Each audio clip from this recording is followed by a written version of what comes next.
Hello, everybody. Welcome to the stream. Let me know if the music level is okay.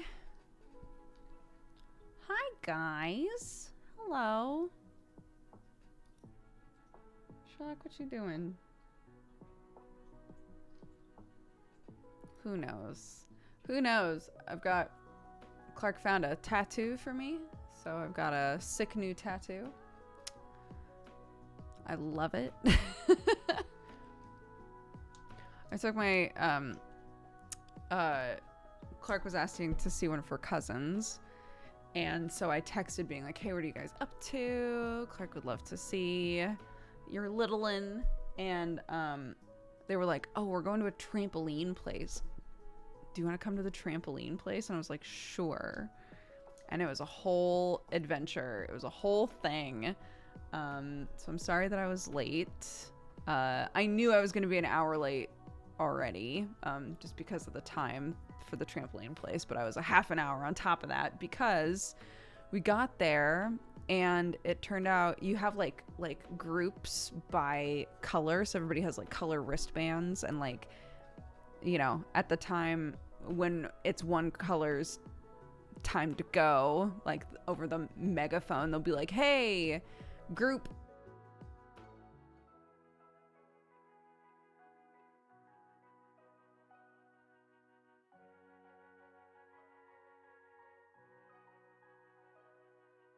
Oh, my mic cut out? Did you hear anything? Oh, it's because of Sherlock. Sherlock, get out of here, dude. Stop this.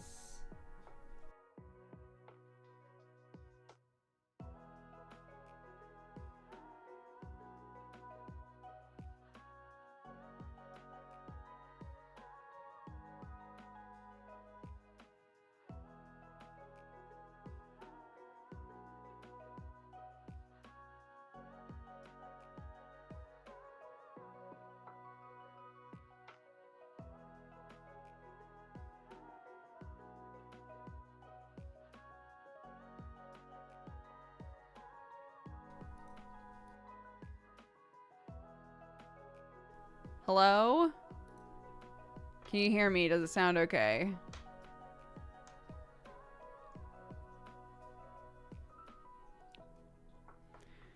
Okay. Sherlock was doing his cool thing where he walks around behind my computer again and stepped on the cable and everything just stopped working. So that was very cool. I love that that's his new favorite thing to do. Okay, so yeah. So imagine, if you will, you go to this place and you have like a colored wristband, right? And when it's your time to come in, they say group blue, come in and watch the safety video. And then when it's your time to leave, they say group blue, get the fuck out of here, right? So we were standing there waiting for our group, and it turned out that they had gone in a little bit early for whatever reason. So the lady was like, wait, you guys are the purple group? And we were like, yeah. And she was like, they're already in there. And we were like, what the fuck? We've been just been standing here for a while, dude, with a totally different group, and didn't realize because, you know, we were wrangling 3 kids. And so they were like, oh, just come on in. And the person who was doing the safety video was really nice and was like, you know what, I'm just going to write down that, like, you guys get an extra half hour because obviously, like, you didn't realize, we didn't realize, you know, we'll just let you stay a little longer. And we were like, thank you very much. But then I went, hopefully this won't have a trickle-down effect. Hopefully this won't have a weird trickle-down effect where I get to work late. But it was fine. It was fun.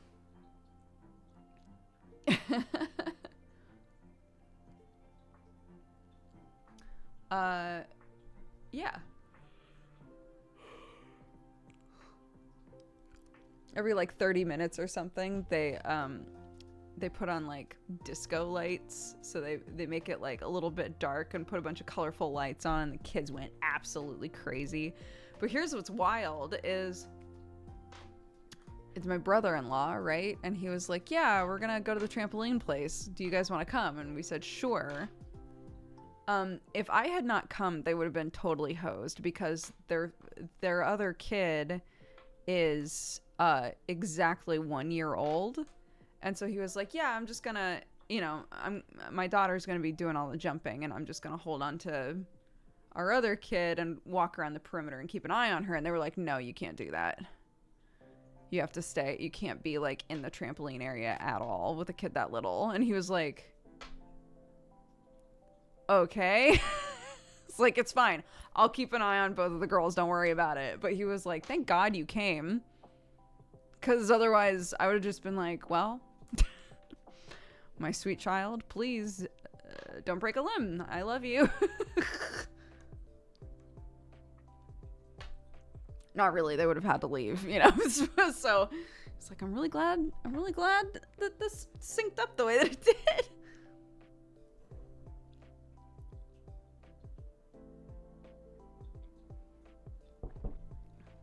But yeah, it was good. It was fun. And Clark came home and was immediately like, okay, so now we need to work on my unicorn helmet immediately. And I was like, I'm going to work. And she was like, great. So here's what I'm thinking. We've got the ears on. We've got the eyes on. Maybe we should start putting on hair. I was like, I'm going to work. And she was like, right. So I'm thinking that ball of yarn that we got a while ago that has all of the pink in it, I really like that. And I think maybe we can make little pom-poms. I was like, that's a really good idea. I'm going to work. So,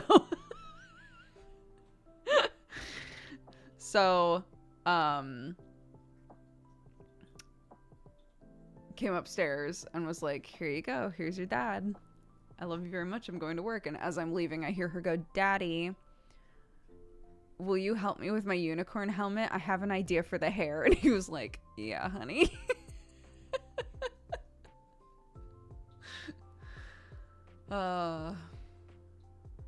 Sometimes your kid just has like a burst of creativity and is like, I need to do this now.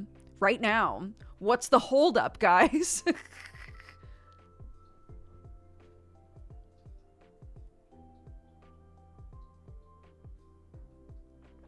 Is the unicorn for World Book Day? It's not. But if it turns out good, it should be for World Book Day. No.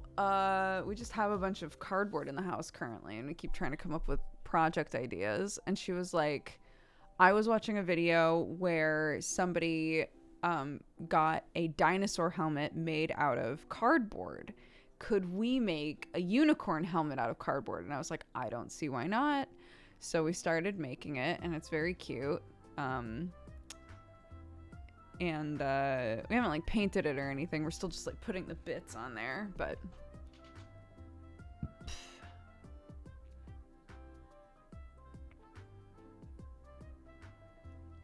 yeah, it's turning out super cute. So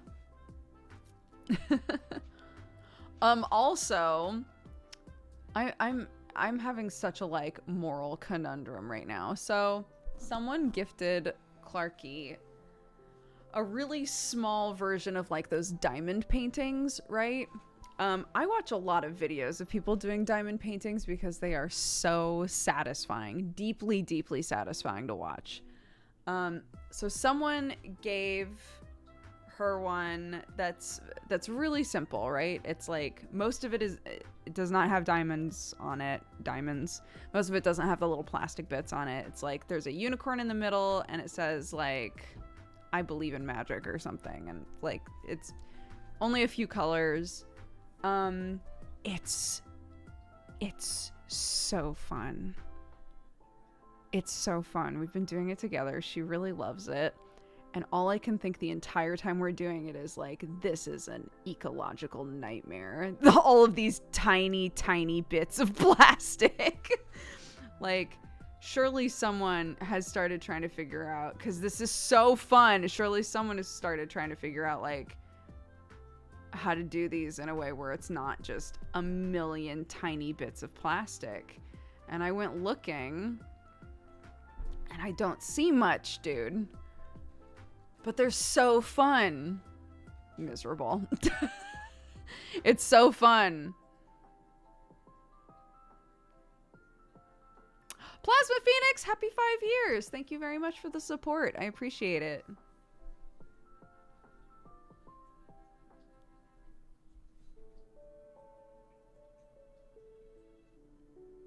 Yeah, if you haven't seen the like diamond painting or whatever,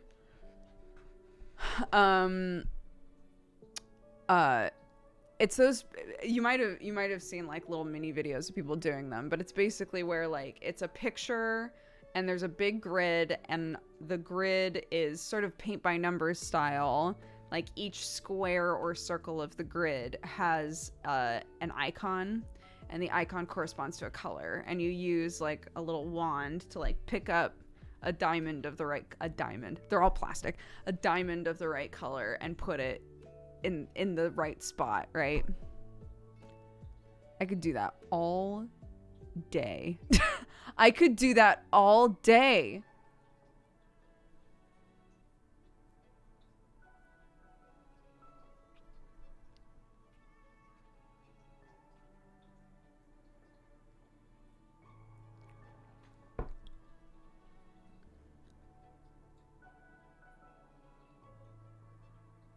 It's carnival season, so little plastic and paper bits are everywhere, which sucks because carnivals are so fun. I have yet to go to a carnival with my kid.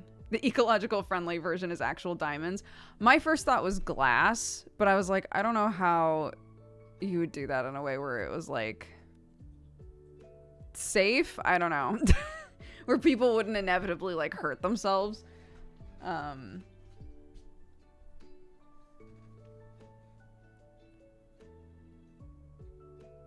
Digitally. Yeah, there's also digital versions of it. It does not feel the same.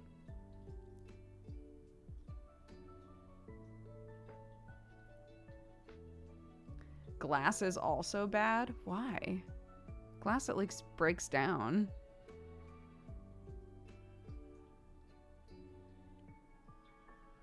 Glass can also be like recycled into sand.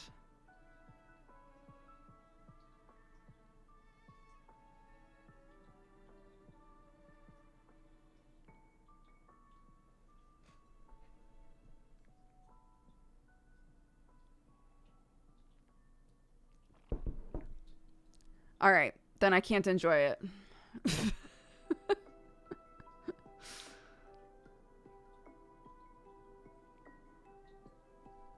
Bioplastic seems the obvious choice. Yeah, it's just bioplastic isn't like super accessible yet.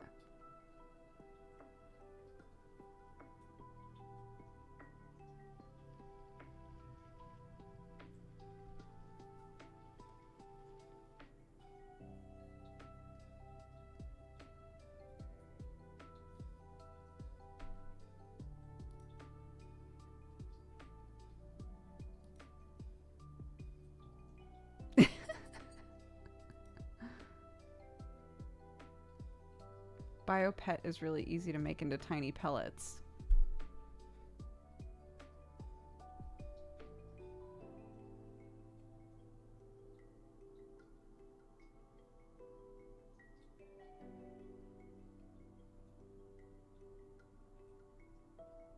Use little teeny tiny beetles. Oh gosh. Oh goodness.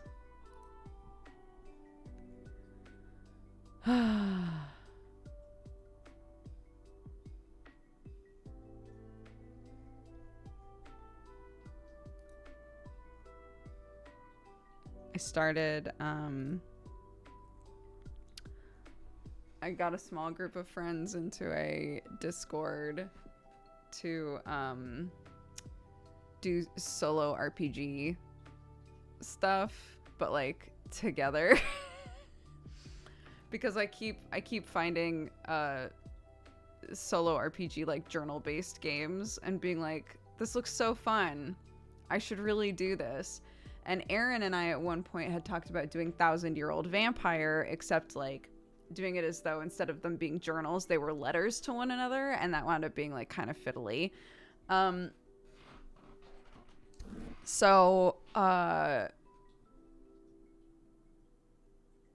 Yeah, I was like, I went to a few people that do lots of play-by-post stuff, and I was like, would you guys be interested in having a group where we all work on solo RPGs and we can like read each other's RPGs and stuff? And they were like, sure, that sounds super fun. So I made it, And I'm currently playing a solo RPG that is totally different than I thought it was going to be, called Gentleman Bandit. Have any of you guys played Gentleman Bandit? It's a poetry game, which is not what you would think. The idea is that you are a bandit that has never been caught.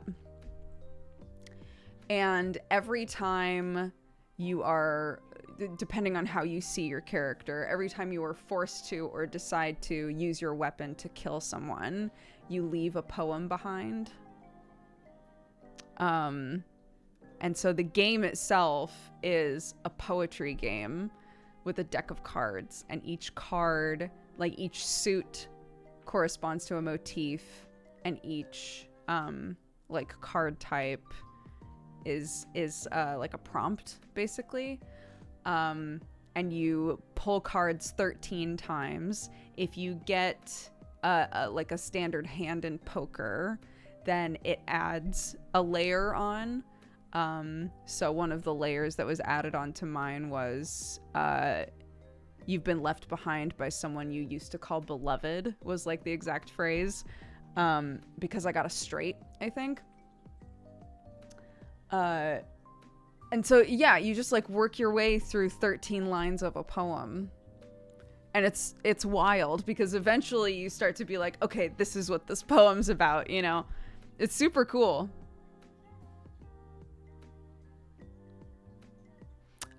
Yeah, it's called Gentleman Bandit. There's some skewed versions of it as well, but it's on itch.io. And it's super cute. I like it a lot.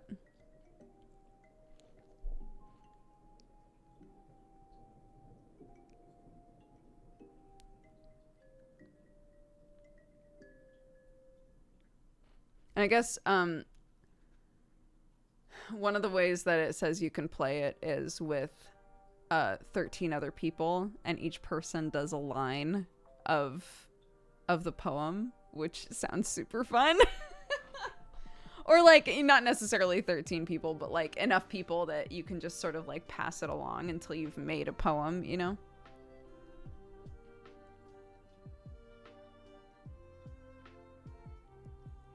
I haven't caught a stream in a long while. Are you living in the US again? Nope. Still in England. We're actually, oh my gosh, officially on Monday. Maybe I shouldn't say this or it'll curse it, but officially on Monday, we will be the owners of a farm. Be the owners of a farm in England, which is wild. Just a little one, but I'm very excited. Hi, Carla. Yeah, thank you. Thanks, guys. We're very happy. We're very excited. Mm-hmm.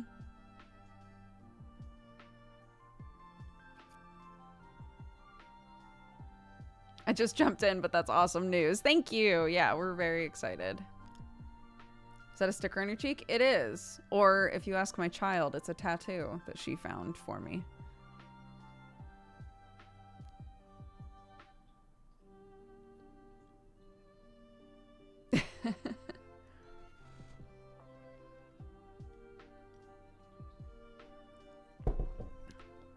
I pitched to Sam the idea that he should wait to do his subathon until we've moved out of this house, but while we're still paying rent on the house, so he can just have the house to himself and just be a goob. And he was like, that's a really good idea.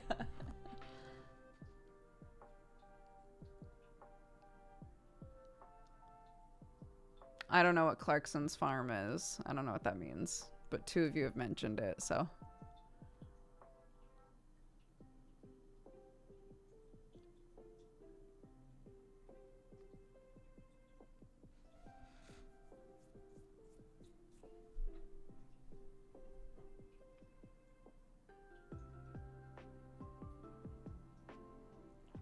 Jeremy Clarkson runs a farm. It's a TV show on Prime. Oh, okay.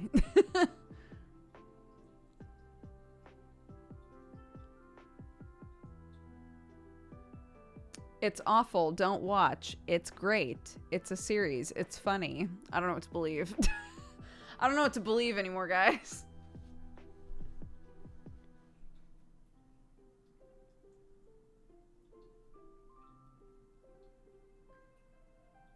Yeah, deeply mixed messages out here.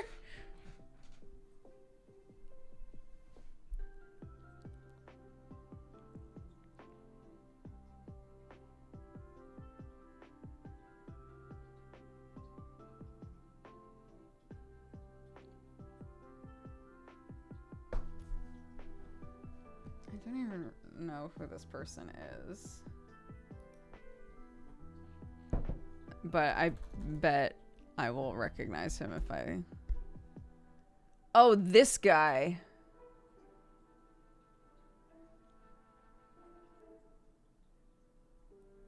Gotcha. Okay.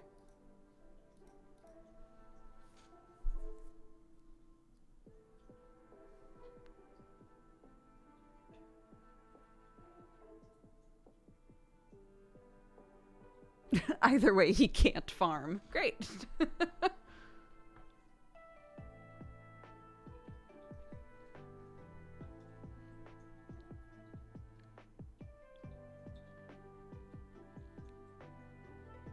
I don't know. When you say he's the Marmite of British TV presenters, I don't know what that means.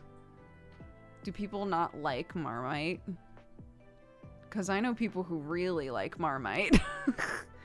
Do you mean that it's polarizing? Because some people love Marmite and some people hate it? It's because you love it or you hate it. Okay, got it. Got it.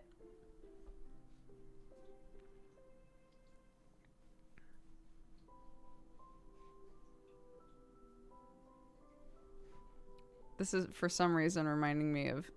Wait, hold on. Let me see if I can find it.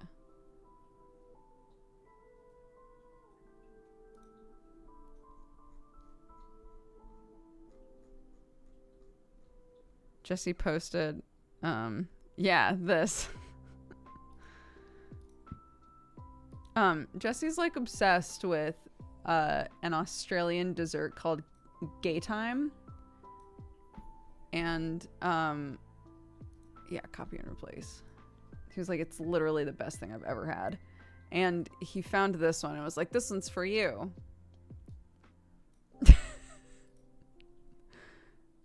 The salty golden Gay Time. I was like, the salty one. Incredible. It's a salty golden Gay Time.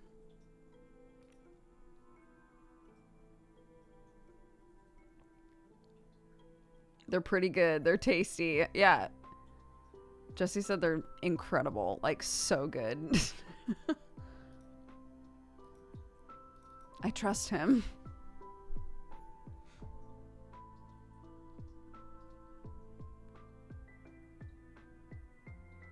The Tim Tam delivery. I never got into Tim Tams, unfortunately. Maybe they were built up too much. Wait, why did Jesse what the fuck Dodger? What did I do? Oh. Got it. I figured it out. I told Joe that he wasn't a snake and he got offended.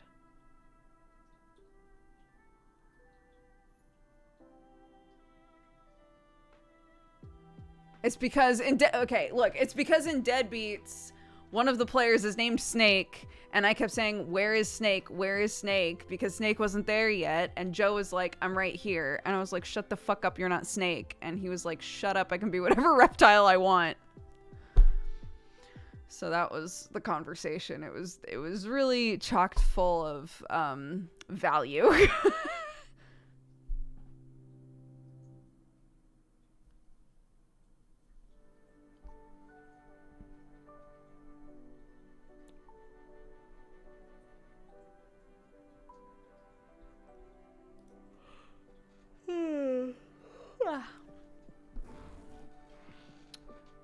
Martin.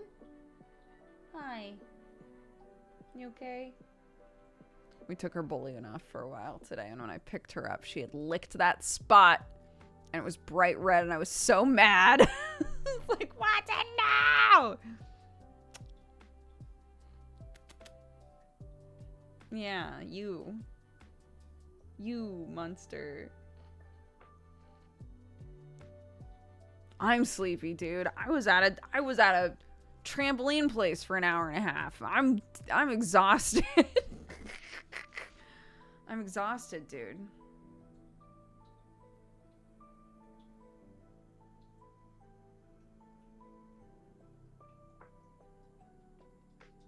Yeah, I've got a little balloon that we put around her neck. Come here. I want to show everybody your balloon.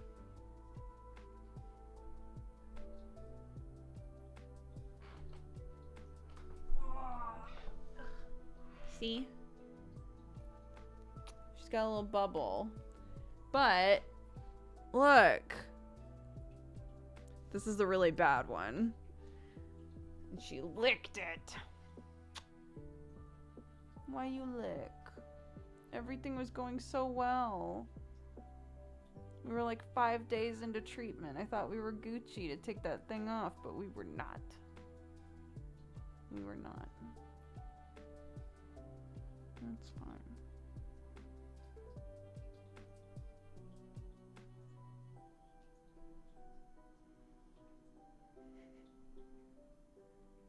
Would you like to leave? Okay. Bye.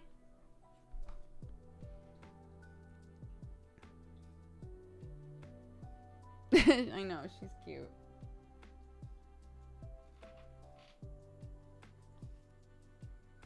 She has an allergy.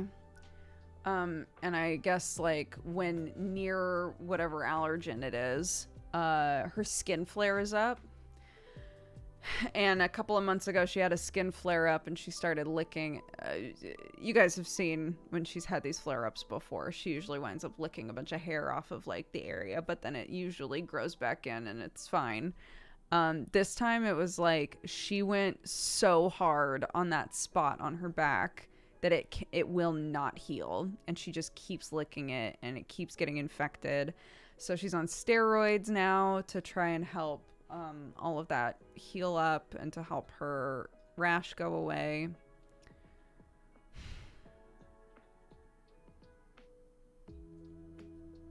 I would be so lucky to deal with Watson at the vet. I bet she's a dream compared to the usual cats I have to handle. Both of my cats are super chill at the vet. They hate going, but once they're there, yeah, they're easy peasy. They don't fight at all. They just go along with everything pretty much.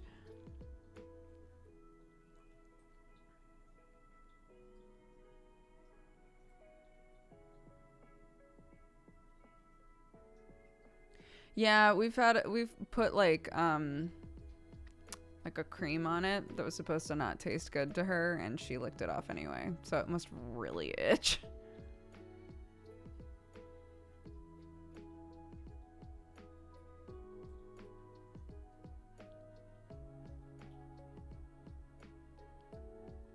Yeah, she's on these steroids for a month. We're only a week in, but they said that after like 5 or 6 days, she should be good to take the cone off. But no.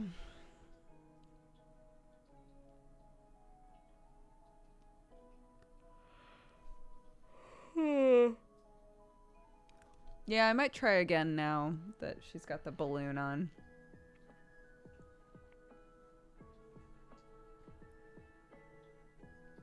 It's not, again, it's not that anything isn't being uploaded. It's that they aren't public right away, so.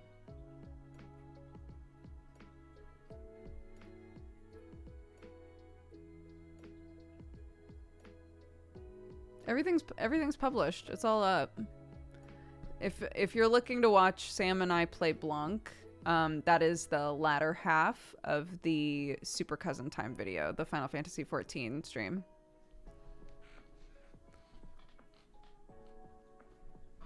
That was all one big stream, so. It was cute. I didn't expect us to play the whole thing on stream. But we did, so.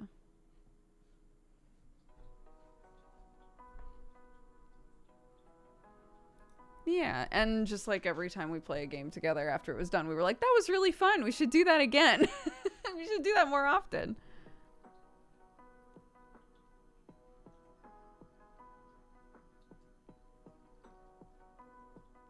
Oh, how cute. Yeah, we had a lot of fun with it.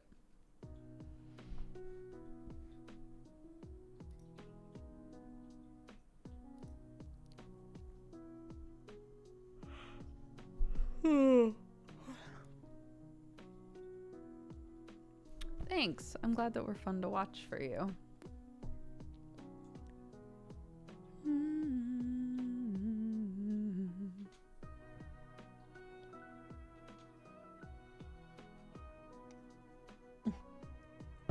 I know I'm yawning like crazy. Sorry, guys.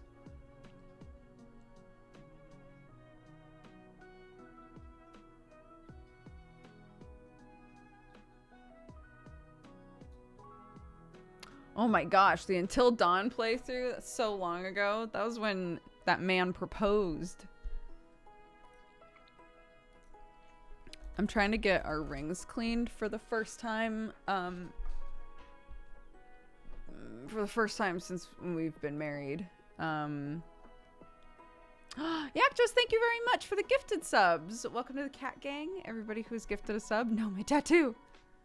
Thank you so much. I appreciate it.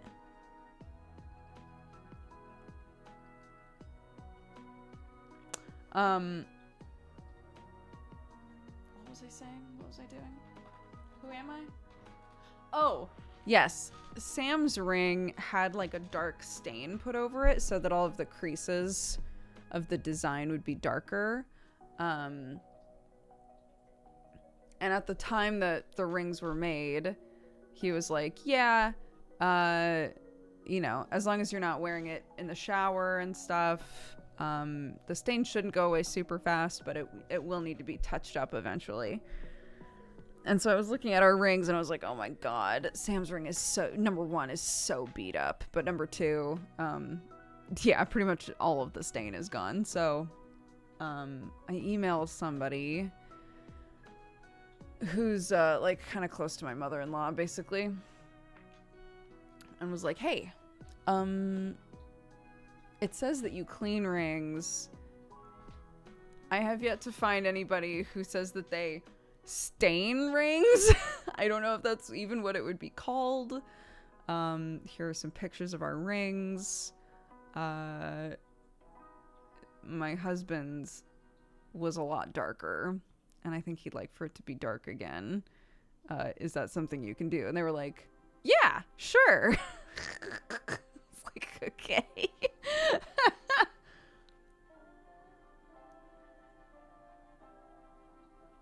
Can I tell you guys something gross? It doesn't, to me it's not gross because I see them and I know that they don't look gross. But I think when I say this, you'll go, gross. I've had this like tiny little weird bump on my foot for a very long time. It feels like a callus. So it's this tiny little callus. That's what it feels like, and that's what it looks like, right? I've had this tiny little callus on my foot for, I don't know, 2 years. And then about a year ago, a second one popped up right above it, and I was like, weird. And a few months ago, maybe like 3 months ago, a third one popped up. And I was like, what are these? So I was looking at them, and Sam sat next to me, and he was like, oh, you have warts. And I was like, what? He was like, yeah, George used to get those all the time playing soccer. You've got warts on your feet. What? He was like, yeah, you can just go to the store and get medicine for those. It would get rid of them immediately. I was like, but it only started with one. He was like, well, yeah, I mean, they spread. It's like a fungus. I was like,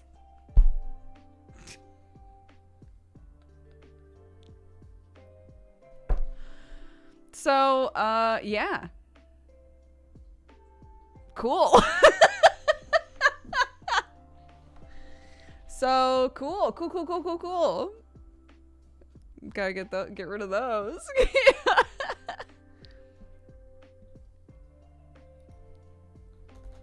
Yeah, I can't remember what Sam said they were. Hold on. Oh my god. I should not have Googled this. Wow, that's yucky, dude. Wow, some of these are real gross. This is not what mine look like.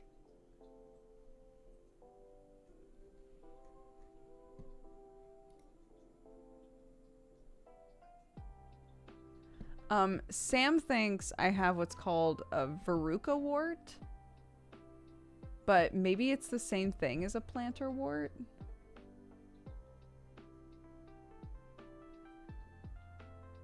Yuck, don't look these up, dude. Holy shit, that is so gross.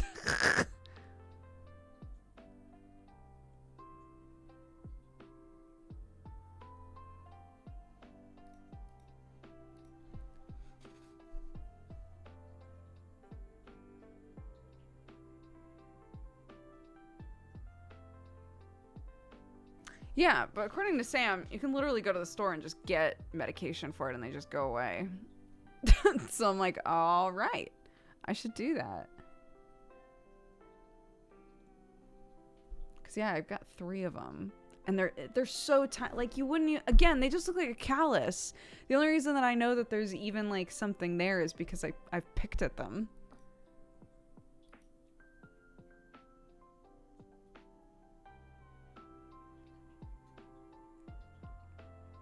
Should be easy if you catch them before they get bad. But I've had it for years. Like the original one I've had for years, and it's never gotten any bigger. It's just spread, I guess. They're super common and catching, so double check Clarky's feet. Oh yeah. Oh no, my baby. I will double check her feet.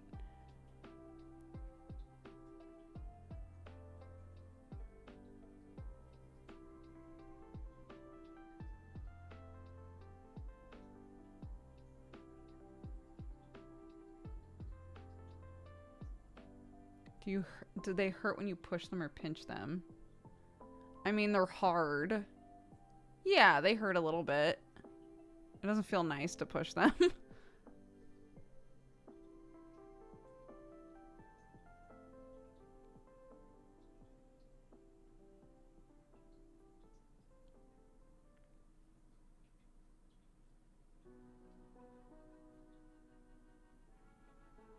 I had warts for so long. I tried so many different things, ointments, freezing, etc. But eventually they went away after wrapping them in duct tape? Question mark, question mark, question mark. How weird.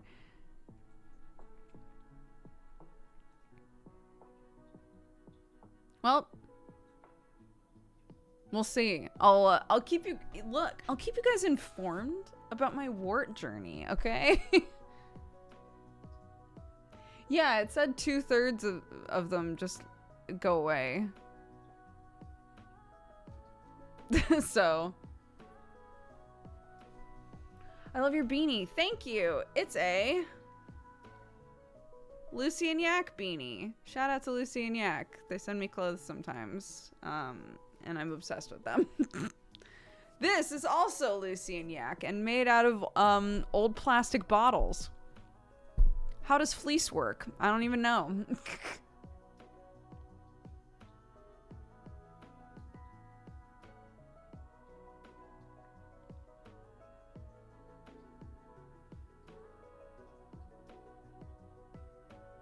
Not an ad, but it could be.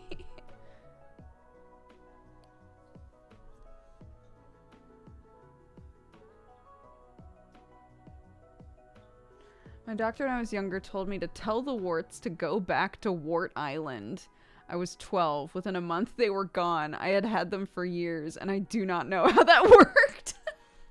The doctor must have put something on it, right?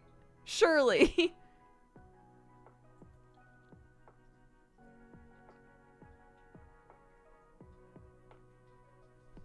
All right, we're gonna try it. One sec. Go back to Ward Island. All of you. We'll see. I'll report back. I'm trying everything.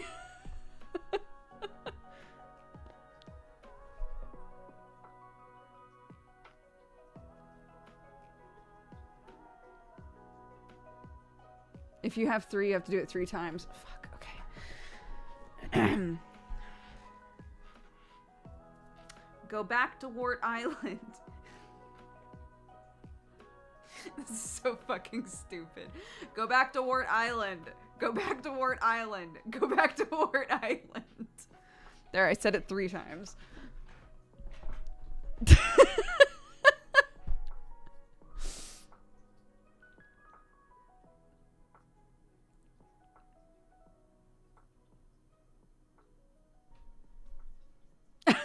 Doctors hate her.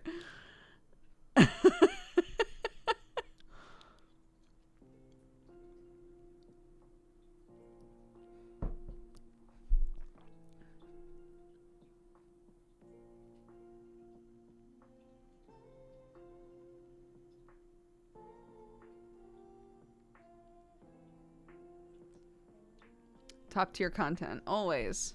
Here, always, dude.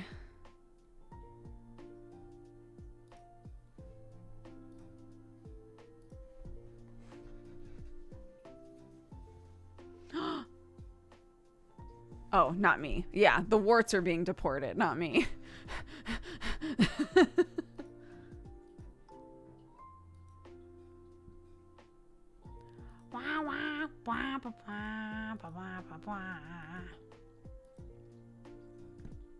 Clark asked me to sing On and On and Take Me to Church to her.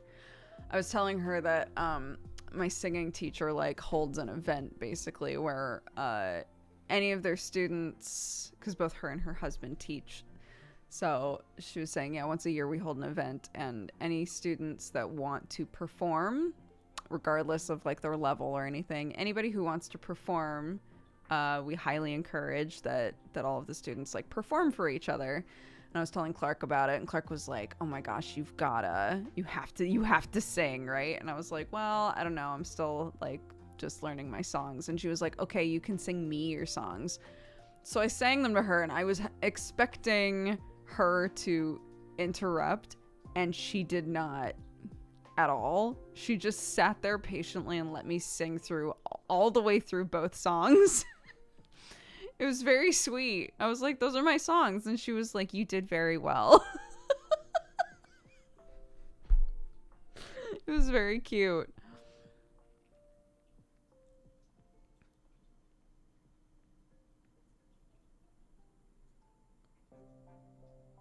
I know, she's so supportive.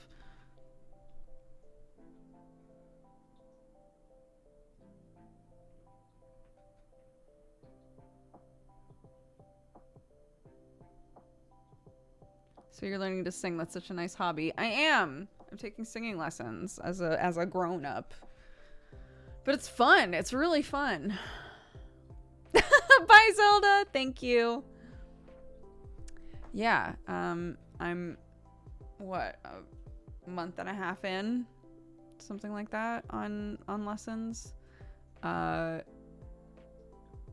teacher is awesome and encouraged me to do an exam, which means that I have to prepare 3 different songs. I'll keep it simple. I have to prepare 3 different songs that are at my singing level, and then perform them on camera, and then we submit them, and I get told whether or not I pass the exam, and it's just for fun. For students, it would be like to have the accolade there for when they want to, pursue whatever's next for them. There's no reason for me to do an exam, it's just fun. So, yeah. But 2 out of the 3 songs are On and On by Erykah Badu and Take Me to Church by... Who did Take Me to Church? Who did that song? I don't even remember. Hosier. Yeah. So those are 2 of my songs. Those are the ones. Bro, that song is actually so difficult at a certain point. Because it's... if you're going to perform the song for the exam, you have to sing it exactly how it's written in the sheet music. So there are plenty of songs that I listen to where I'm like, I don't know exactly the way that the notes go, but I can kind of like goof, right? Because sometimes in songs it's just all over the place, you know? No. In Take Me to Church, there's a whole section that is just fucky. It's all over the place. I was like, I feel like I've never heard this song in my life. Now that I have to like actually do what the sheet music says. I performed it exactly once, probably never again. Yeah, it's rough. I really like it though. Obviously, like I love the song. That's why I chose it. But yeah, with the whole beginning, I was like, yep, got it. Okay, we got a lot of amens. I'll need to remember which amen sounds like which amen. That's fine. Okay, we're continuing. Yep, it's exactly how I thought. And then you get to a point in the song where it's just fucky. So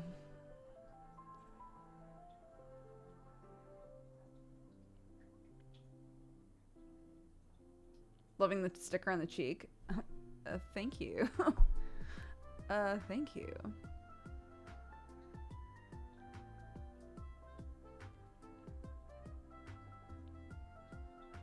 So some songs will have a section where it's like freestyle, right?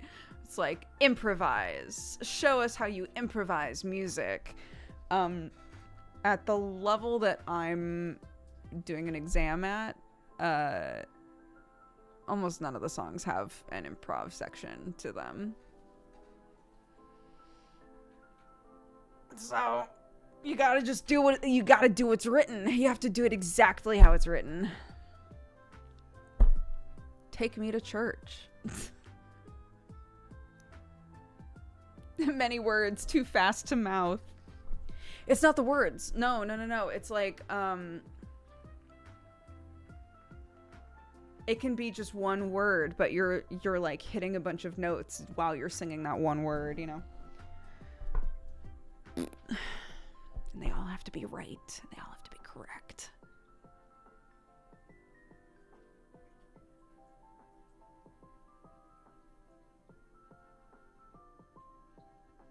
It's like Trombone Champ. It's exactly like Trombone Champ. Yeah.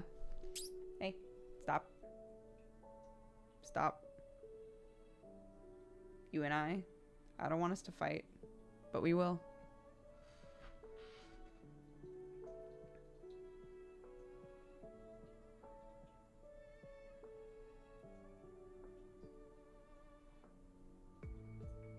It's only if you want to do an exam.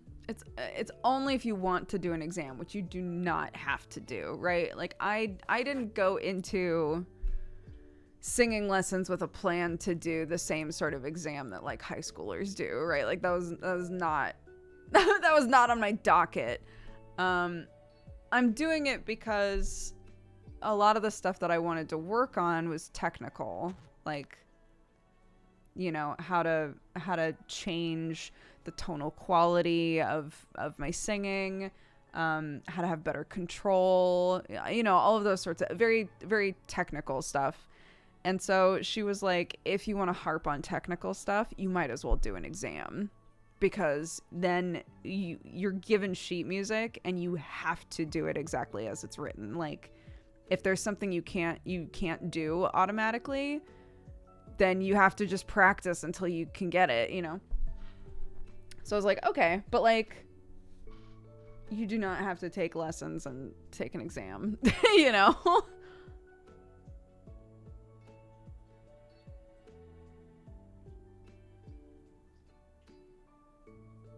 Yeah, we brought the song up. I can't go low enough to do Take Me to Church as written. So we brought it up a bit.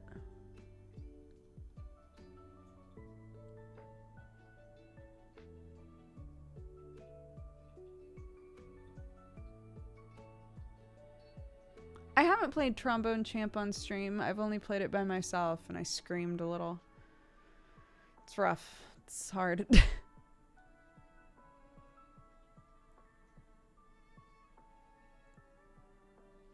Have you always been a singer? I've done singing stuff on a lot of other people's like friends' projects. I did some singing with Hi, I'm Ron and with Warp Zone.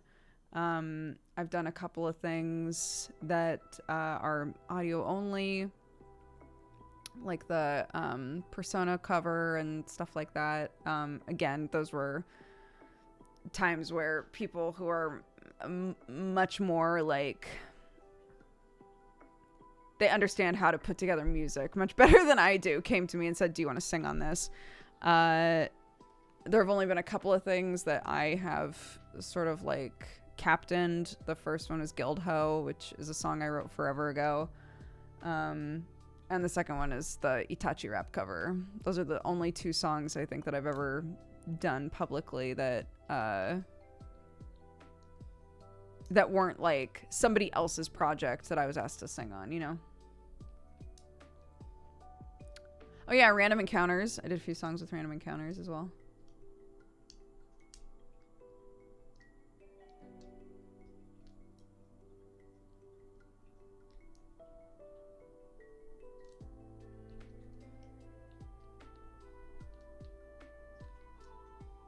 There's an Itachi rap. One moment. Let me play you my opus. Let me play you the best thing that I've actually ever done. One moment.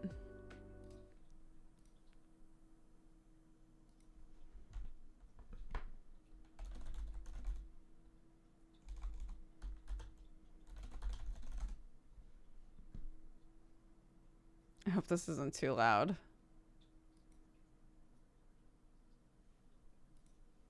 Itachi! It was. Itachi! Mangekyo in the eyes, only see blood when a ninja cries. Wanna kill me, then you better get Sasuke! Itachi!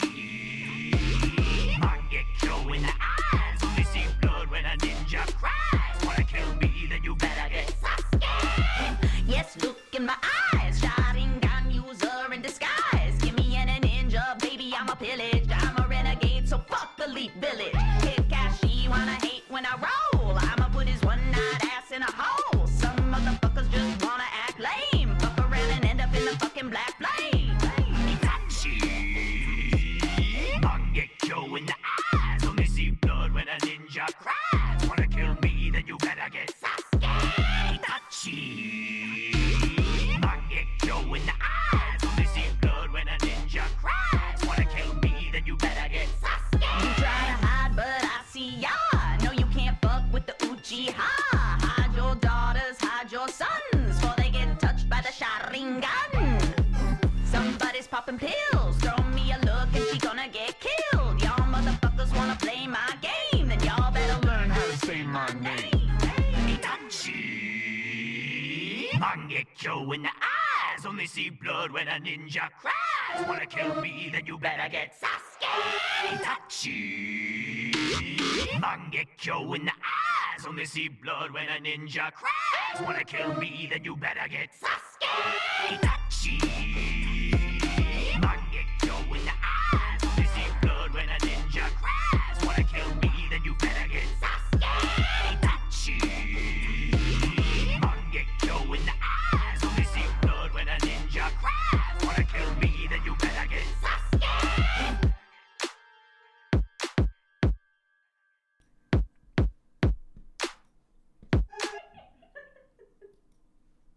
That's it. That's Octo, if you couldn't tell. Octo does the chorus. I did all of the verses, and the person screaming Sasuke is the lovely Happily Aaron. And I said I was gonna make that years and years and years and years ago. And I finally finished it for a thing. I finished it for the subathon, didn't I? I finally got it done for a 10-year subathon.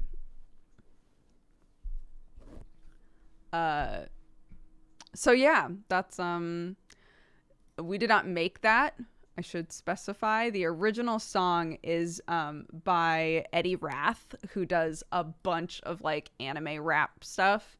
And Aaron and I, years ago, Aaron found that song and sent it to me, and we would sing it to each other all the time. It was amazing. Who did the backing track? Arthur X Medic, who is a lovely person that I believe Besso introduced me to, who did the backing track for it.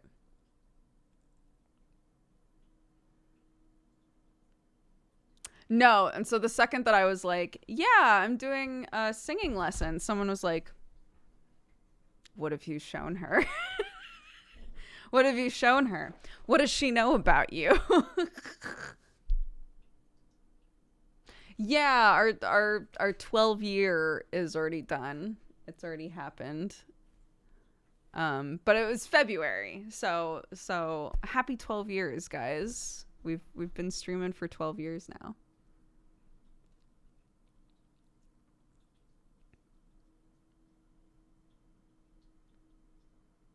I know, wild. What? Wild. 12 years?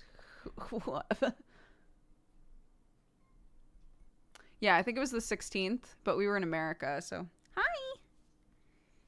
Hi, Boopy. You okay?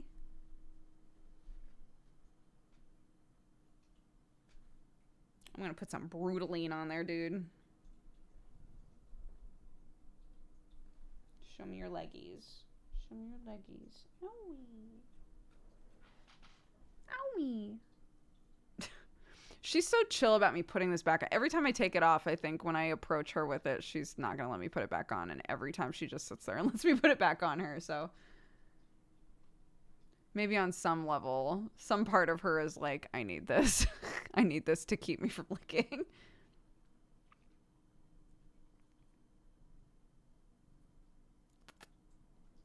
Me. The other thing, the pills. I told you guys that they were like, yeah, these pills, they're super versatile. You can just mix them into food. It's easy peasy. You don't have to like shove it down their throat, right? When I mixed it into the food, either she wouldn't eat all the food or she would eat everything but the pills. So I was like, okay. It turns out I literally can just come up behind her and kind of do this a little bit to get her mouth to open and just drop them into her mouth and she swallows them. So I'm like,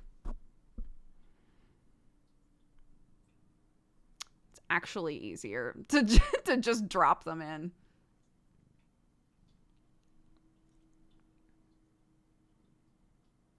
They're just so small. In the past I've had to give like pills that were a little bit bigger, I think, and it wasn't as easy for them to swallow them. But this one, they're just itty bitty, like so tiny that I literally just go, she just swallows it. Yes, yeah. So it's 12 years. 12 years is when I originally made my account to do a charity stream, but I wasn't consistently streaming yet, you know. It was just kind of an anniversary of like the first time that I started streaming.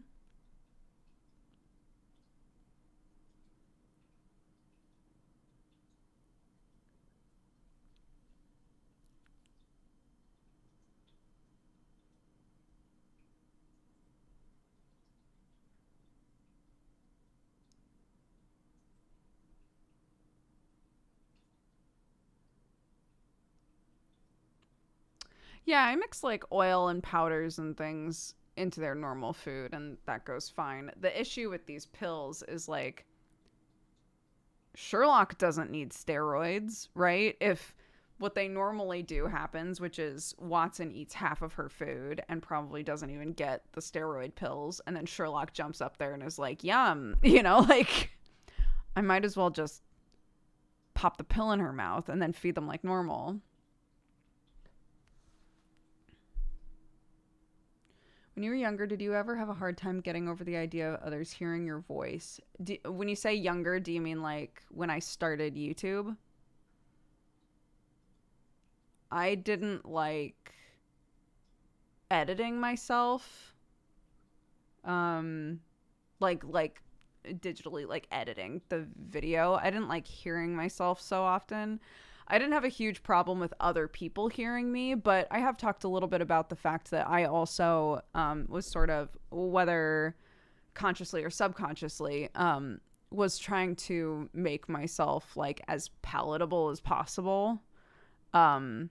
If you go back and watch my first YouTube videos, the way that I talk is different.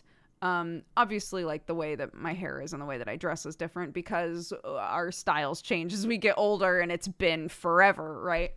That I was in college at the time, you know, but I think you can tell that I was very preoccupied with like, okay, how do I make content that is going to be like nice for someone to watch? So there was definitely an element there of the way that I talked in those videos is not how I actually talked, because this is what I sound like when I talk, you know? So if you listen to me now and then go watch my first YouTube videos, you'll be like, and it's because I wasn't comfortable with the camera yet. I didn't know what it was going to be like making content on YouTube. And I sort of created, not necessarily a character, but like I tried to be like a more palatable version of myself, I guess.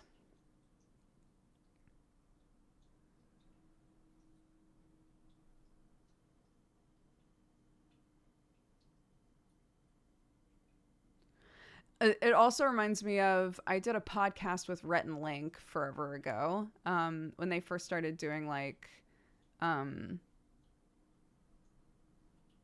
Good Mythical Morning and all of that. I was on a podcast with them, and a bunch of people were like, why does she sound so different? Because we were in a situation where we had those headphones on where you can hear yourself. It was very podcast. So we were like sitting at a table with like big microphones and headphones on, and you could hear yourself talk, right? And so I was hyper aware of how I sounded. And I got some weird feedback from that episode of like maybe my energy levels have always been like a sham. Which, like, I definitely had more energy, you know, like 10 to 15 years ago for sure. But also it was like I was just very aware of how loud I was, of how I talked, of every little thing that I did while I was speaking. So that hyper awareness can sometimes like suck the texture out of your voice, I guess.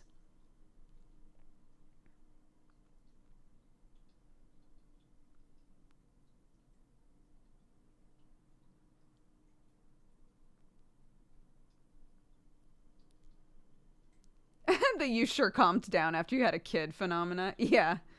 Rewrite that. "You sure calmed down after you had a kid" is actually, "you sure seem more tired now that you have a child." You don't say.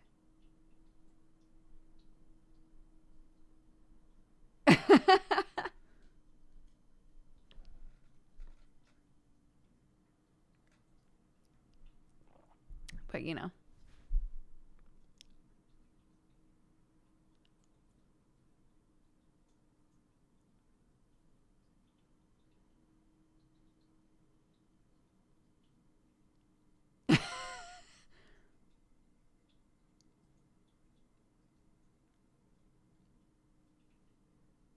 Yeah, and that was also like a very specific pocket of time, wasn't it? Being in that office with Jesse and Gerard and Sam and Octo and all them. That was great. I'm so glad that I got to do that. And I do miss it sometimes, but I also know that I'll never... I doubt that I'll ever be in a situation again where I'm working out of an office with a bunch of people, you know? Maybe I will. Who knows? But it was just very fun.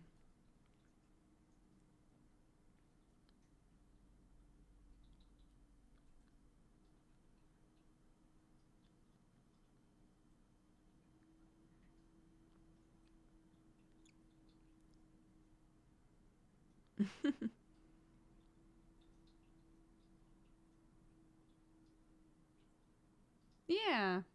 I was just surrounded by a bunch of my besties. It was great.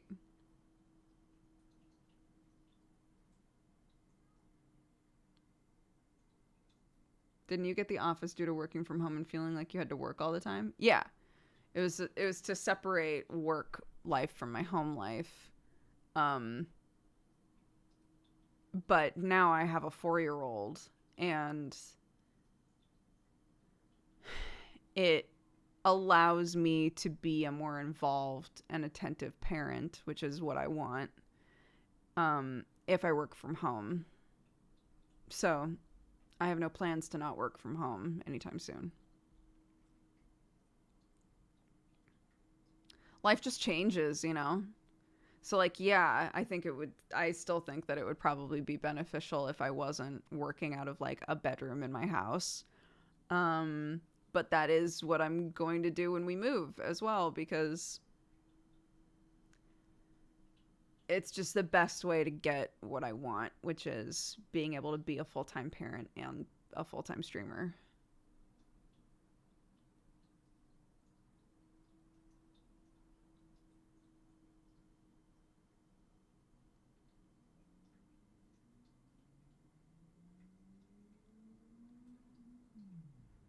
Four already? Where'd the time go? She'll be 5 in April, dude.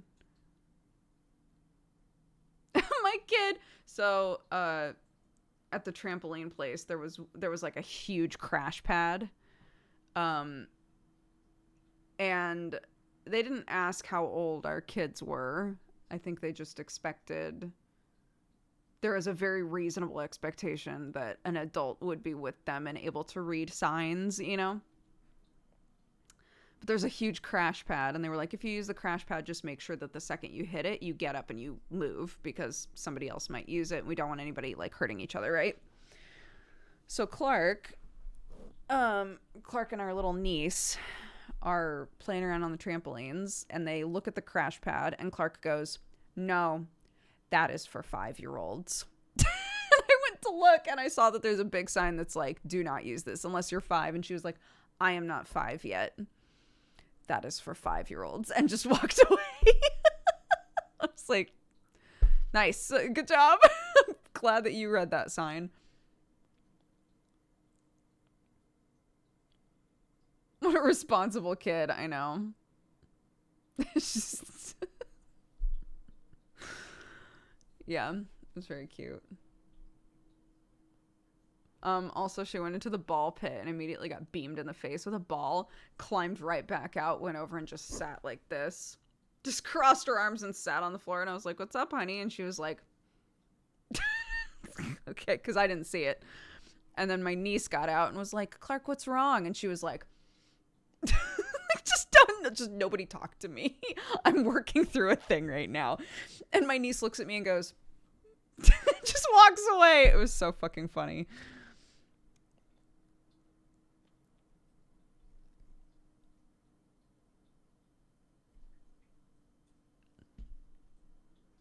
Yeah, I need a minute.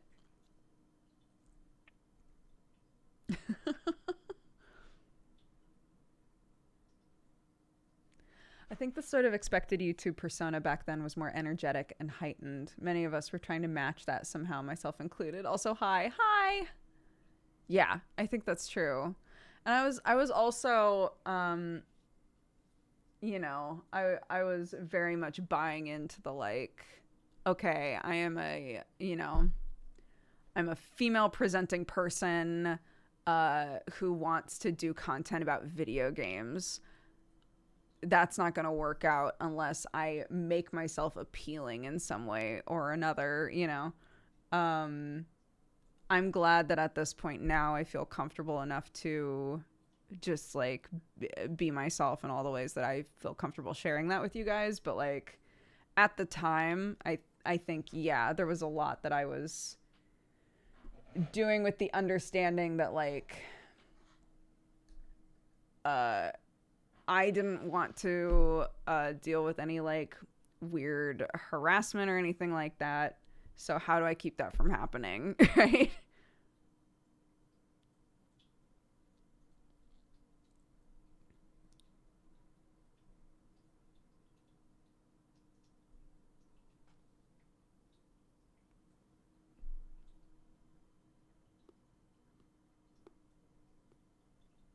Yeah. VTubers are hit or miss for me. I think that the existence of VTubers in general is so fun. And I've said before, like, if I was going to start all over, if I was starting all over and VTubers existed, oh my God, I 100% would have been a VTuber. But yeah, depending on the VTuber, they are like, they could be very chill or they could be extremely over the top, like full on anime personality, you know? And at this point, I guess kind of like jumping off of what I was already talking about, but at this point there is such a saturation of VTubers that you can be any kind of VTuber you want. For a long time there, it was like, if you're gonna be a VTuber, you gotta be an anime girl, right? And now it's like, nah, dude, you could be a funny little frog with a hat on, and that works. That's fine. You're doing it. You know, like it's good. But that also feels like making content in general now is like, it's so saturated that yes, it's really hard to break into anything. But also there's even more audience as well. So there's more likely people that are looking for whatever it is that you're doing and what your personality is like and how you present yourself and all of that. You know, is there a VTuber that's a funny little frog with a hat on? I haven't found that one yet. But if you want, that's free. You know, guys, that's a free one. If you want to be a funny frog with a hat on as a VTuber, feel free.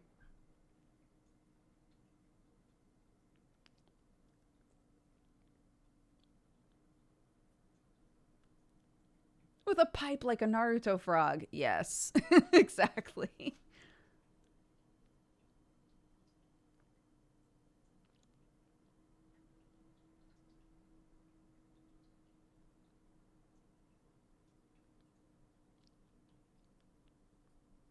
Would you still go into content creation now? Like if today I was doing my alternate AU job. If I woke up one day and I was making armor and shit for some sort of a play that was happening, and I looked in the mirror and was like, what are you doing? What are you doing, you silly goose? You should go start streaming instead. I don't know. Again, because it is so... At the time when I did YouTube, I was encouraged to do YouTube by Mike, by Husky, because he was already doing like gaming content on YouTube and was basically like, there aren't really that many girls doing video game stuff, right? Not like consistently. And so I was like, oh, I could do that for sure. I don't know that it's as easy anymore, or maybe it's impossible now to be like, what is something that people aren't doing very much of? There's a bunch of people doing everything now, you know? It's hard. There aren't as many gaps, you know?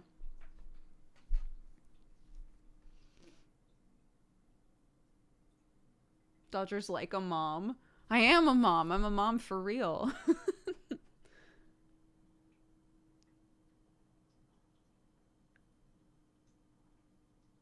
mom for real, for real.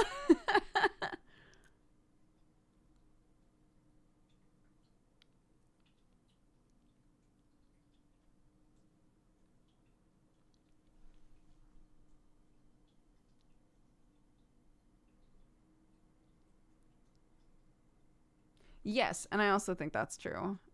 I think that there are bless my friends. They tell me that they feel this way about me all the time, which is very sweet. But like, I watch people all the time and be like, how does this person not get more viewership? I don't understand.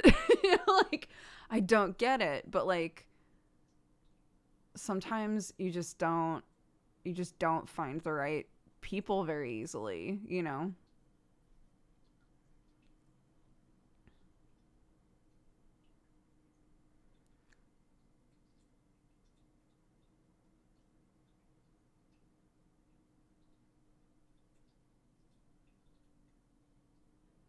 Yeah. Some people will be like, I was getting good views, but then the algorithm changed on whatever website I care about, and now I get nothing. Um, most of the time when you ask people like, what's your advice on getting more viewership, they'll be like, collabs, dude. But not everybody's making content that like collaborates easily. It's hard.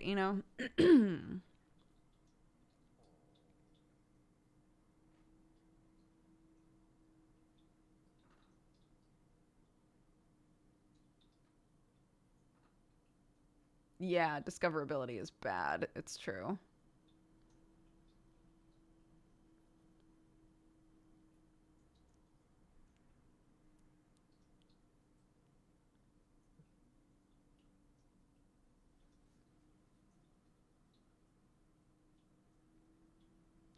Yeah, or like, maybe that made a lot of sense when the majority of people on Twitch were doing gaming, which I guess the majority is still gaming, but like music streamers, I guess they can collab and like they'd have to be really creative about it. Um, artist streamers, all of that sort of stuff. Collabing in those ways is rough, especially like music and art and all of those things just don't get as much viewership across the board.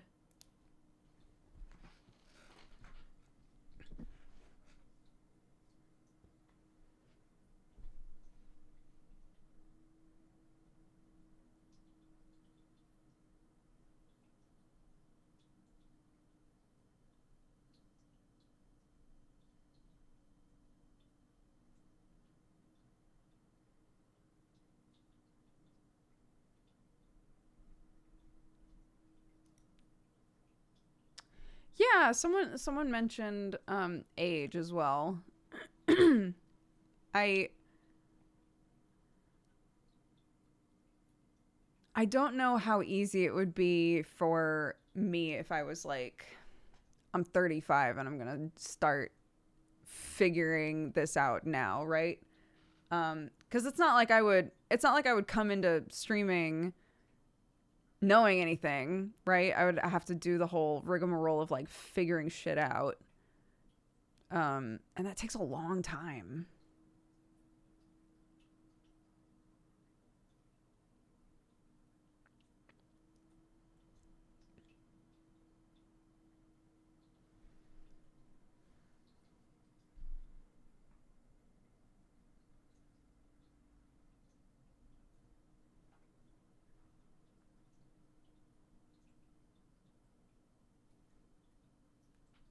Those spat streams where it's like her and five friends all chatting while they do art. Yeah, I think those are really fun to watch.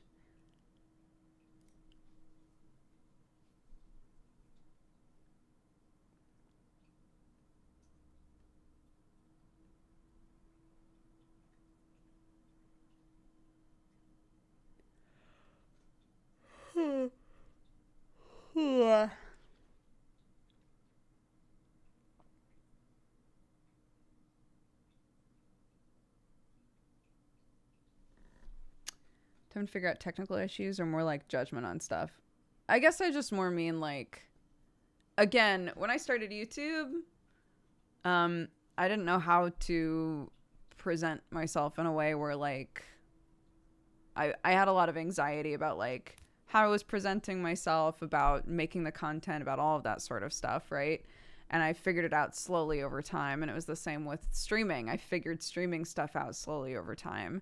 So when the question comes up of like, if you were to start right now, do you think you would?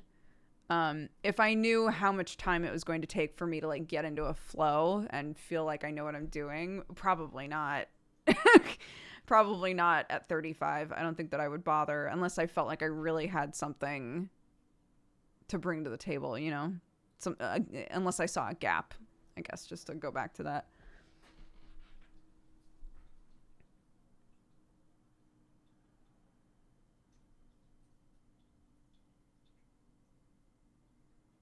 I watched Dota 2 streams to really hit home how terrible I am at the game.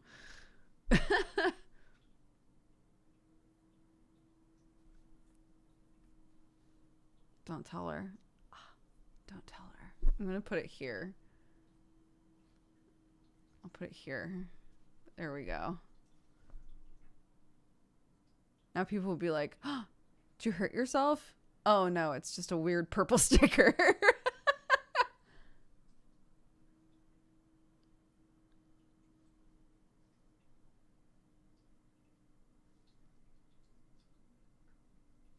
With all these 1 month lasting subathons, you gotta be young for sure.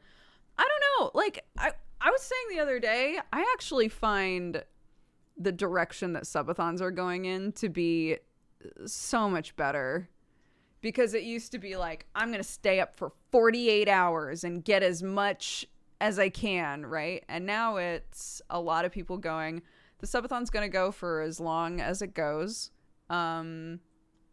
But when I need to sleep, I will be leaving to sleep. You know, I'm going to go sleep when I need to sleep. I might do weird shit and sleep on stream, or I might, you know, just go into another room and play something strange on my stream while I'm gone. But I will be sleeping. That's happening.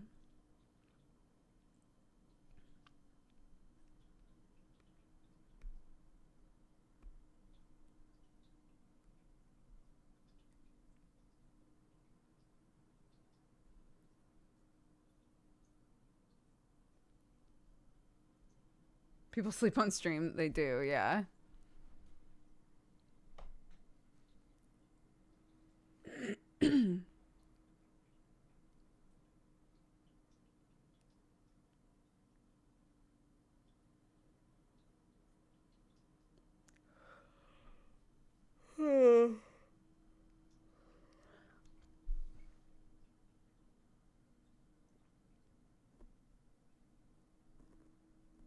VTuber models sleeping on stream is my favorite. I was literally just thinking to myself, like, if I was going to do one of those, I would absolutely do a goof where I was like, okay, and now it's time for me to sleep. So I'm going to go ahead and sleep on stream. But then I would swap.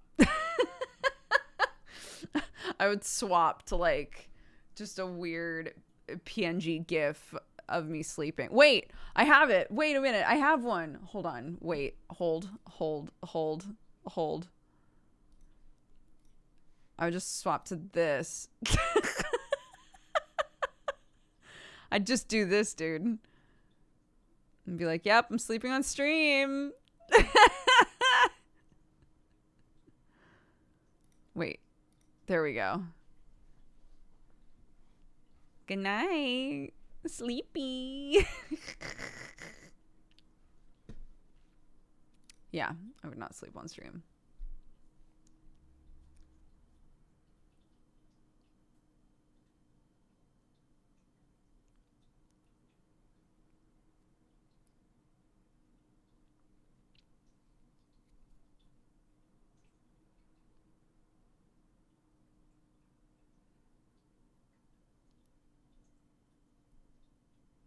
Do you take pictures of Sam while he's sleeping? I have taken pictures of Sam while he's sleeping before.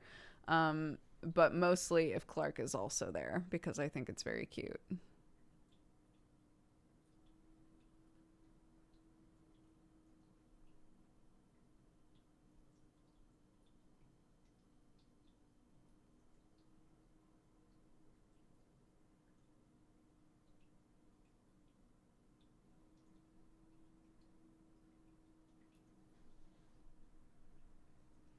I can't stop thinking about this wart on my foot, dude. I got warts on the brain now.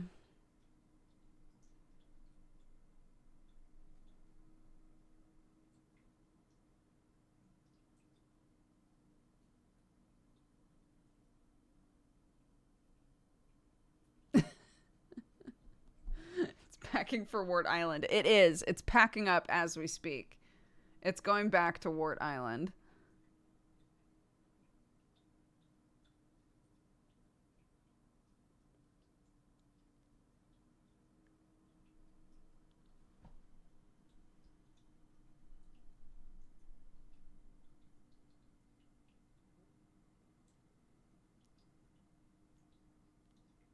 Keep putting wart foot in front of the other. Boo! Just joined. What's going on? Nothing. We're talking about Wart Island. I'm sure it's great there. Watched anything good recently? Sam and I came back and caught up on... We're 5 episodes into Last of Us, which has been very good. I will not spoil anything, but it is very good. I have yet to cry at an episode. I don't know what's wrong with me. It might just be because literally everyone I know has been like, I sobbed, and so I like over prepared for it. But yeah, watched 5 episodes of that while we were back in America, and watched the first episode of The Expanse, which I don't know how I felt about it, because we watched it immediately after I read the beginning of the book. And I was like, man, the show feels breakneck compared to the book.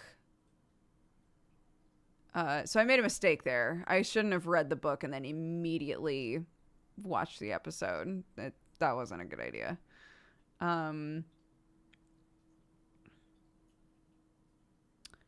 then, yeah, we came back.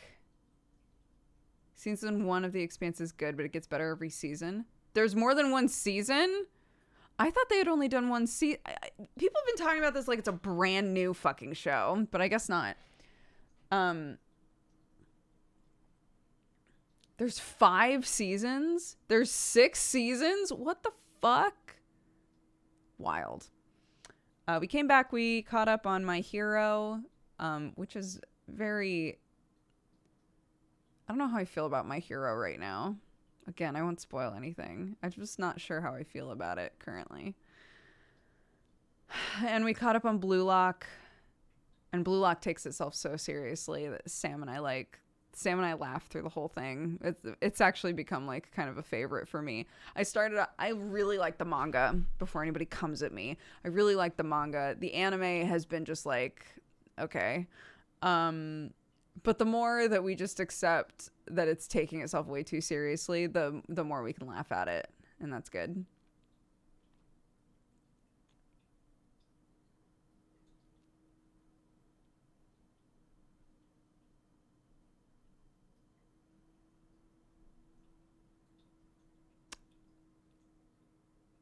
No, it's not weird. It's not that My Hero feels like filler right now. No, that's not the issue. Mm-mm. I would say the spoiler-freest way that I can say it is that it went in a direction that I don't think a lot of people expected it to. And I'm sure some people love the direction it's gone in. And for me, I don't know how I feel about it yet.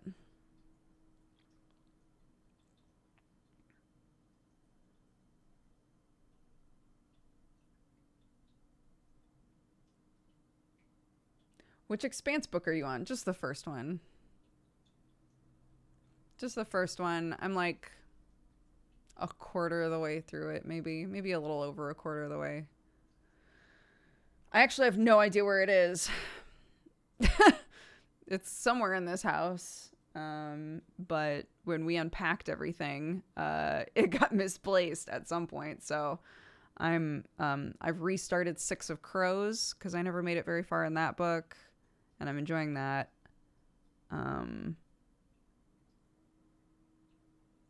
Yeah.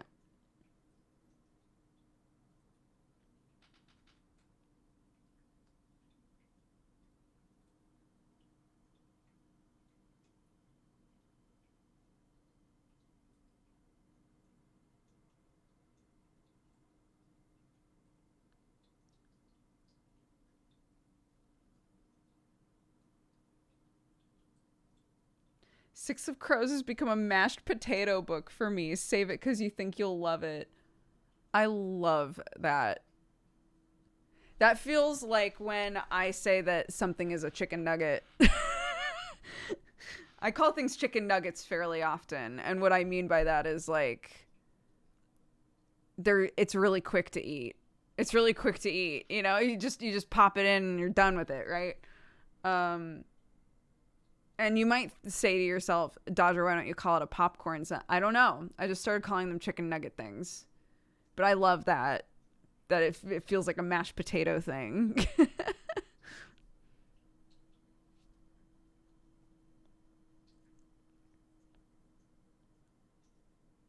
The term is from a book podcast called Books Unbound. I love it.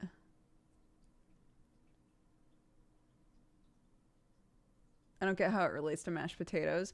I believe if you're somebody who loves mashed potatoes, I believe the implication is like, I'm saving my mashed potatoes for last because I love them so much.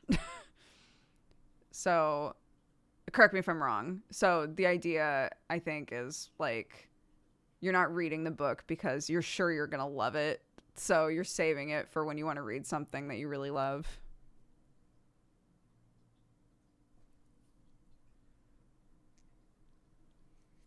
Sometimes the potatoes go cold and aren't as good because you waited so long. No!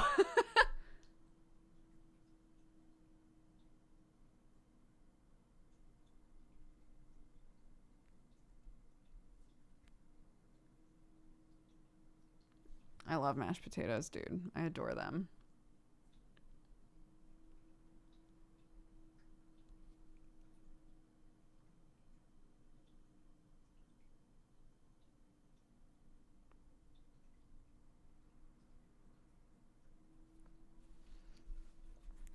See, the key in our house was that my parents learned really fast to just make like double the amount of mashed potatoes that they would think that we needed.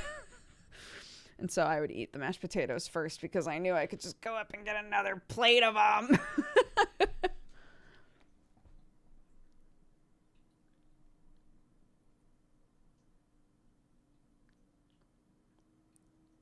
Yeah, I didn't realize until I bought it that it's associated with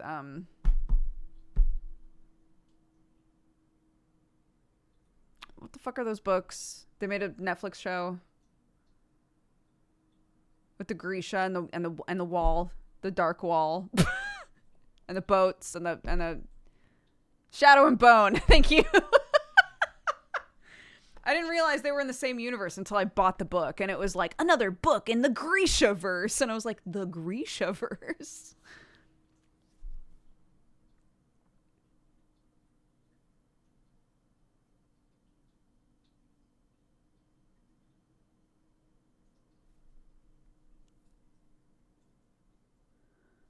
This, my kid ripped this off of her little wristband for the trampoline place and called it a tattoo and said, Mommy, I got you a tattoo. And she put it on my face. So I took it off of my face and I put it on my neck because it was driving me crazy. My parents just left gleefully to go see Cocaine Bear. Oh my God. Sam was telling me about Cocaine Bear.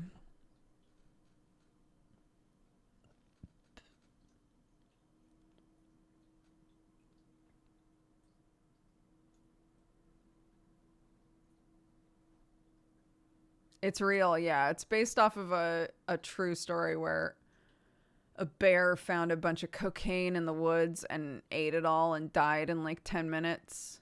And they were like, but in those 10 minutes, that bear was hypothetically the most dangerous thing that existed on the planet.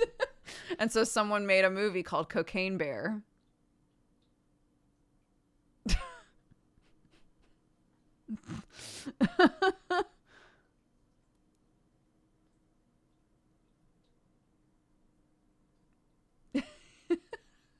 It's wild. They'll make movies about anything now, dude. Yeah, no, he didn't do anything. He ate a bunch of cocaine and then he died like really quickly. He didn't kill anybody. He was just a poor bear that found cocaine and rest in peace. In Cocaine Bear, I'm pretty sure that bear is going on a murder rampage. Cocaine Bear is currently a 69% on Rotten Tomatoes, as it should be.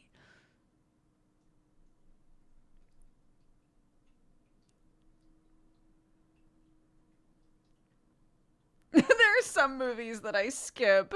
Fair.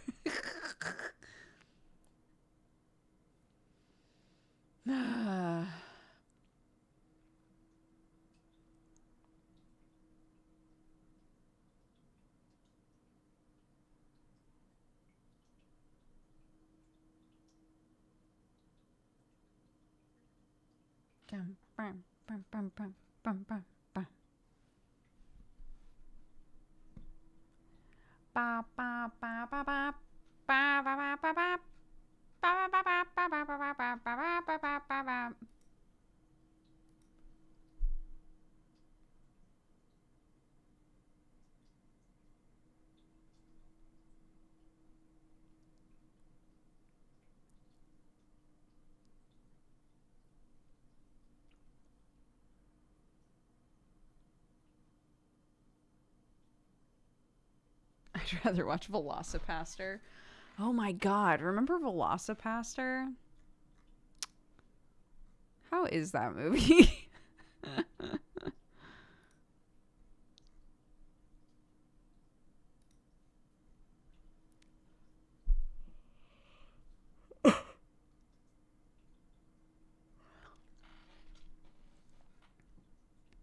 Not good, so good. I love when I ask about something and the first two responses are someone like, it's garbage, and the next person like, it's amazing.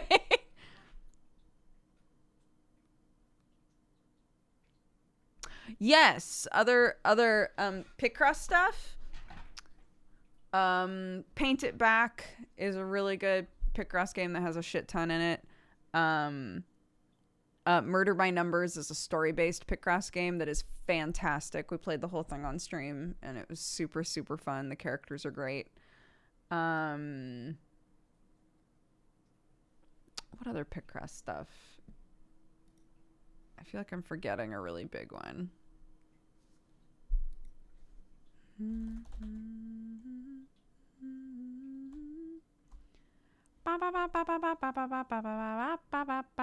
Mommy My Numbers, yeah. The origin of Mommy My Numbers.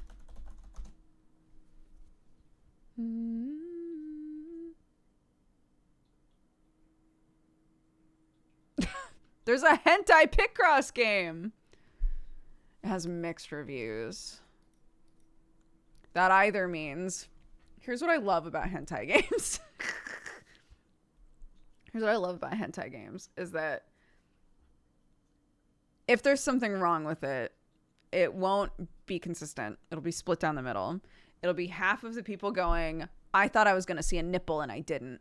And then the other half of the people will be like, this is supposed to be a puzzle-based game and the puzzles are not nearly hard enough.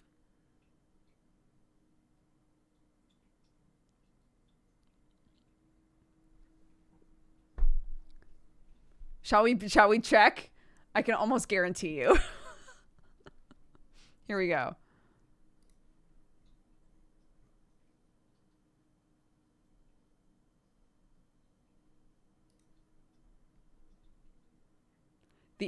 The actual hentai is subpar. Missing quality of life mechanics for most Picross games.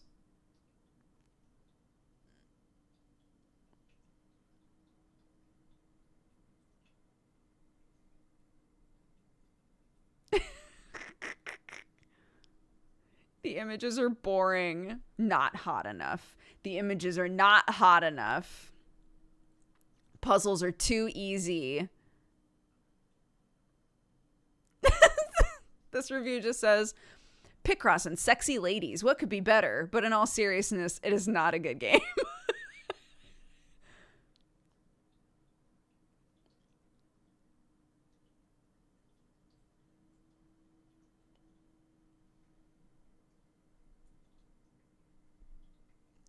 There isn't actual hentai content.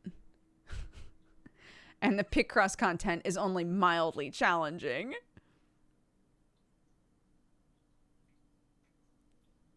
This is so good. Look, what did I say?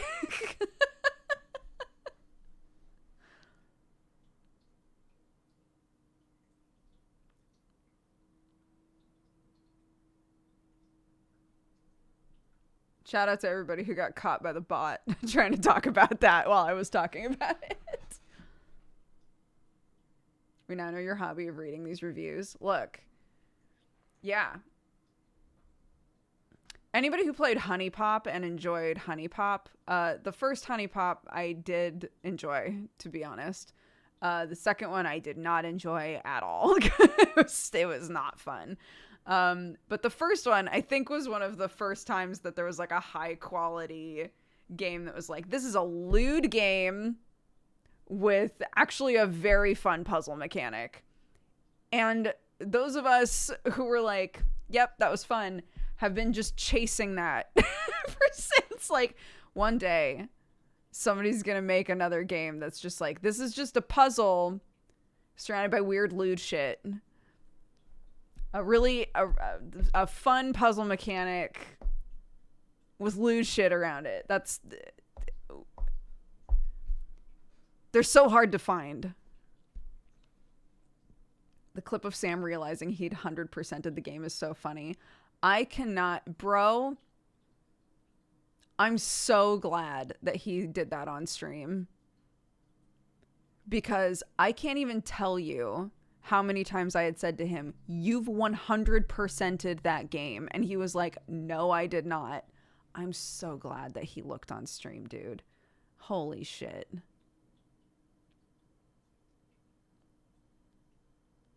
Sam still claims it was Dodger. He is a nightmare.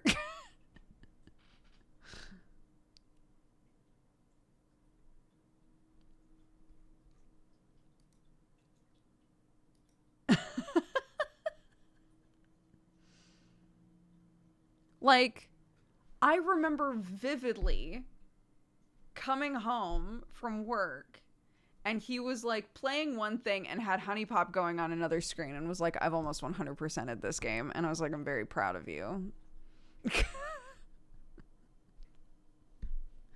And then he blacked out. The second that he finished that game, he was like, and now I discard all memories of this.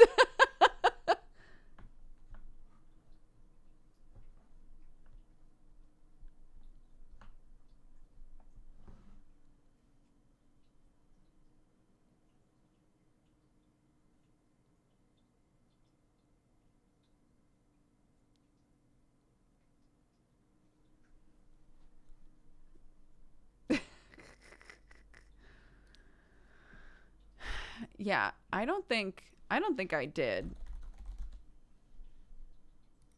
That was in 2015.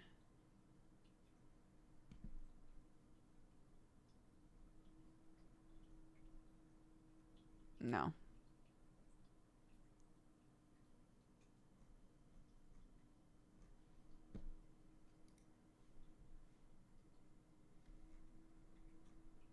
Sons of the Forest. I forgot about that game. And The Pale Beyond. Kristen played that, I think. How did Kristen like that game?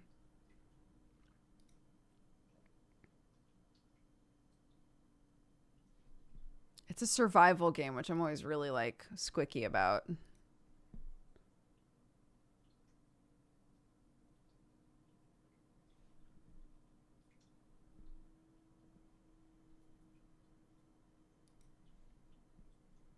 She liked it. Nice.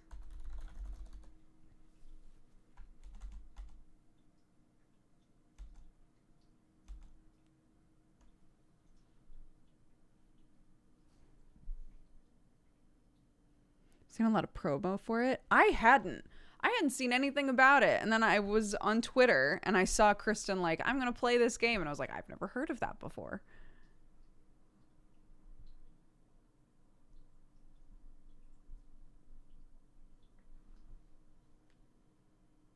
Those talkative Irish blokes finally finished their game. Damn. What else is coming out this week?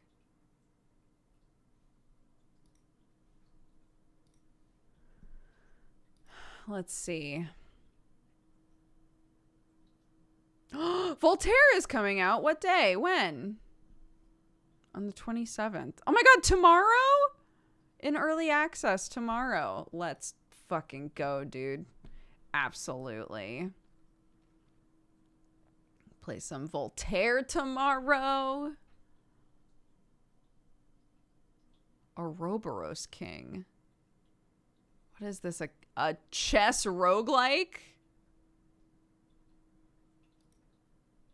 Why does this sound so familiar?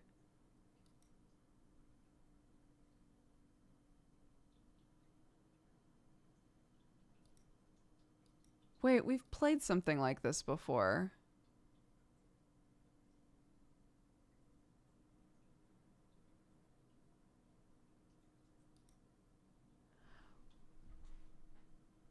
We've played something like this.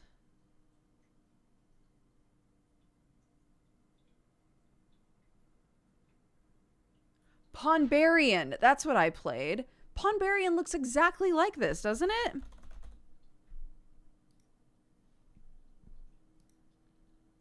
No, it doesn't. It's similar, but it's not the same. Okay. Okay. I'll allow it. I'll allow it.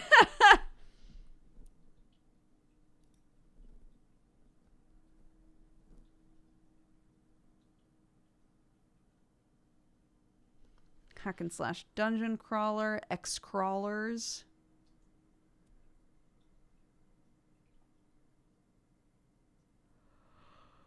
Okay, cool.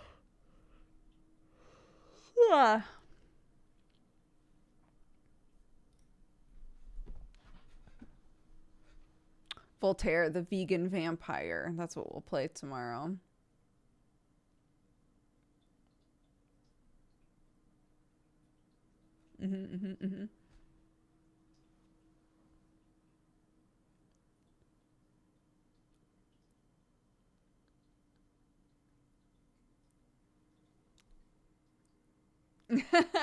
It's fun. I had feelings about like the tutorial, how the tutorial went, but overall it was fun.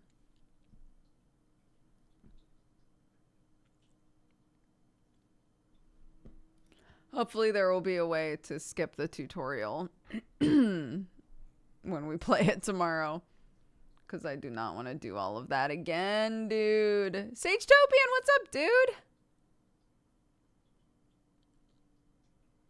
I saw it last night and it was decent. I got what I expected. Cocaine Bear. Incredible. Say hi to Leah for me. All right, let's start wrapping up. Thank you all very much. We've got Godforged tonight. There's only, oh my god, there's only like a couple episodes left of Godforged. I'm gonna barf. We've got a huge battle happening today. It's exciting though. It's exciting though. There is something very special about doing a campaign for this long and reaching the level we've gotten to as characters, and then seeing it end. And Joe's a fantastic DM, so I'm very excited, but I'm also sad. I gotta say bye-bye to Fabia. Keep saying Godforged is almost over for about a year and a half.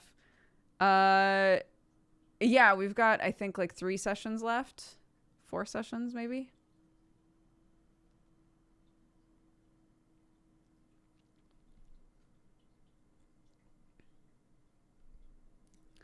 Let me open up Raid Leader. Chaos Bunny. Chaos Bunny saying bye-bye, dude.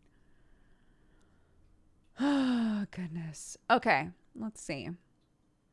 Sushi is my son. Thank you for the 25 months. Fedori for the 38. PZN for the 73. Andrew Dutchanu for the 82. Plasma Phoenix for the 5 years. Again, happy anniversary. Thank you very much. Nemo for the 15. Arctic Rooster for the 25. And Fimixis, thank you for the 30. Teox for the 47. Ikari for the 97. Steinke for the 61. Mika Muka for the 87. Lepa for the 86. Iacchos, thank you very much for the gifted subs. Again, welcome to the Cat Gang, everybody who is gifted a sub. Callus, thank you for the 25. Firestorm for the 3 years. Happy anniversary. Thank you very much. Random Enthusiast for the 9. Happy Twitch baby. Jump Troop for the 44. Delicate Rhino for the 4. Zico for the 85. Sagetopian, again, thank you for the 90. Simeon Wizard for the 4 years. Happy anniversary. Thank you very much. FidTech for the 80. And GK Gamer Fan for the 66. All right. Let's make sure that this person is still streaming.